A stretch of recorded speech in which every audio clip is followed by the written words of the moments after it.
Now when the bill is endorsed to C, again students, you can clearly see that first two entries would be same. The first entry is the goods are sold to B, that means B2 sales for 50,000, and when the bill is received, the entry would be recorded as bills receivable to B for rupees 50,000. Now as per third case says that on the very same date the bill is endorsed to C. That means on 1st April 2007, A, the party who is holding the bill now, has transferred this bill to C. So in this case entry would be C debited to bills receivable, being bill endorsed to C, and the amount would be 50,000.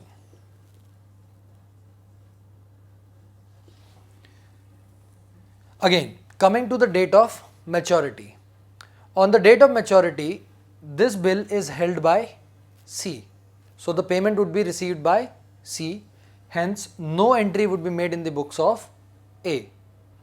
Now continuing with the same question, that is, A sold to B goods worth rupees 50,000 on 1st January 2007 and on the same date drew a bill. That means the bill was drawn on 1st January 2007 for 3 months. Now this bill was duly accepted by B. We are required to generalize in the following cases in the books of B only. Now students, earlier we had generalized for A. In that case, A was the drawer since A had to receive payment. So that means in this case we are required to give entries in the books of drawee. So what we have written here is books of B, that is a drawee, and we are required to generalize in the following cases, that is when the bill is retained, when the bill is discounted, and when the bill is endorsed. Just to recall a simple fact, we had discussed earlier that in case of drawee, the books are unaffected by the fact whether the bill is retained or the bill is discounted or the bill is endorsed. That means in all the cases the entries would be same. So the entries would be on 1st January 2007, B is actually purchasing goods from A. So in his books it would be purchases account debited to A 50,000. Narration would be being goods purchased. Then students, on the same date a bill is drawn. That means B has actually issued a bills payable to A. So entry would be A debited to BP. BP implies here as bills payable account,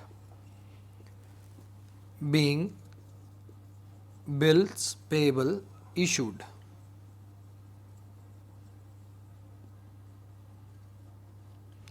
The amount would be 50,000.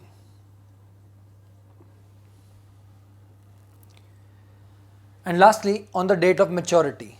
Again, how to calculate date of maturity? This bill was drawn on 1st January for 3 months. That means the due date should be 1st April. But we must give him 3 days of grace period. So then adding 3 days of grace to 1st April makes the date as 4th April 2007. On this date, B has to make payment. So entry would be bills payable account debited to cash. That is being payment made.